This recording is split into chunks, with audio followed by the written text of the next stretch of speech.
కార్యక్రమాన్ని జిలాపూర్ మండలంలో మనం నిర్వహించుకుంటున్నాం. ఈ కార్యక్రమం యొక్క ముఖ్య ఉద్దేశం ఇప్పుడు మనమందరం కూడా సోదరుడు సుదర్శన్ గారు ఎల్సిటి సుదర్శన్ గారు చెప్పినట్టు మరి మనము గవర్నమెంట్ స్కీమ్స్ అన్నీ కూడా మనం లబ్ధి పొందాలనంటే ఎప్పటికప్పుడు మనకు అవగాహన కావాలనంటే మనము ఇలాంటి కార్యక్రమాలు చూడాలి. ముఖ్యంగా ఇప్పుడు మన రాష్ట్ర ప్రభుత్వం తరఫు నుంచి అన్ని వర్గాల ప్రజలకు చక్కటి స్కీమ్స్ ఇవ్వడంలో భాగంగా సమగ్ర కుటుంబ సర్వే కార్యక్రమం నడుస్తుంది. కాబట్టి ఆ కార్యక్రమానికి వచ్చిన అధికారులకు సంపూర్ణంగా మనం సహకరించినట్టయితే భావి జీవితంలో మన పిల్లల కానీ భవిష్యత్తు మనది కానీ చాలా బాగుంటుంది. మరి అదేవిధంగా మొక్కలను నాటాలి, చెట్లను పెంచాలి, పరిసరాలను మనం ఇంటిని ఒంటిని బాగుంచుకున్నట్టు మన ఊర్లో ఉన్నటువంటి రోడ్లను పరిసరాలను బాగుంచుకోవాలి, ప్లాస్టిక్ వాడద్దు.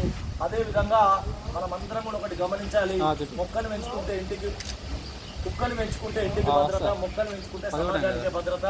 ఇంకొక విషయము మనం ఖచ్చితంగా ఒకటి చెప్పాలి, చాలా మట్టుకు జబ్బులు చేస్తే గవర్నమెంట్ హాస్పిటల్ వెళ్లకుండా చాలామంది ఏం చేస్తున్నారంటే బాబాలను స్వాములను ఆశ్రయిస్తున్నారు. వాళ్ళ అమాయక ప్రజల యొక్క అంటే మూఢనమ్మకాలను వాళ్ళు ఆసరగా చేసుకొని వ్యాపారాలు చేస్తున్నారు. దయచేసి జబ్బులు చేస్తే గవర్నమెంట్ హాస్పిటల్ వెళ్ళాలి తప్పితే బాబాలను స్వాములను నమ్మద్దు.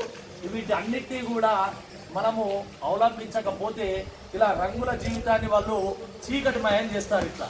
కాబట్టి మన జీవితము రంగులమయంగా ఉండాలనంటే గవర్నమెంట్ చెప్పినటువంటి సూచనలను, ఇక్కడ కళాజాతలో చెప్పేటటువంటి విషయాలను విన్నవాళ్ళు వినని వాళ్ళకి చెప్తే మన చీకటి బ్రతుకులలో ఇలా వెలుగు నిండుతుందని మీ అందరికీ తెలియజేస్తూ మరి ఇప్పటి వరకు జిల్లా కలెక్టర్ పౌర సంబంధాల శాఖ అధికారి ఆధ్వర్యంలో ఈ కార్యక్రమాలను ఇక్కడ కళాజాతను టీఎస్ఎస్ కళాజాతను నిర్వహించడం జరుగుతుంది.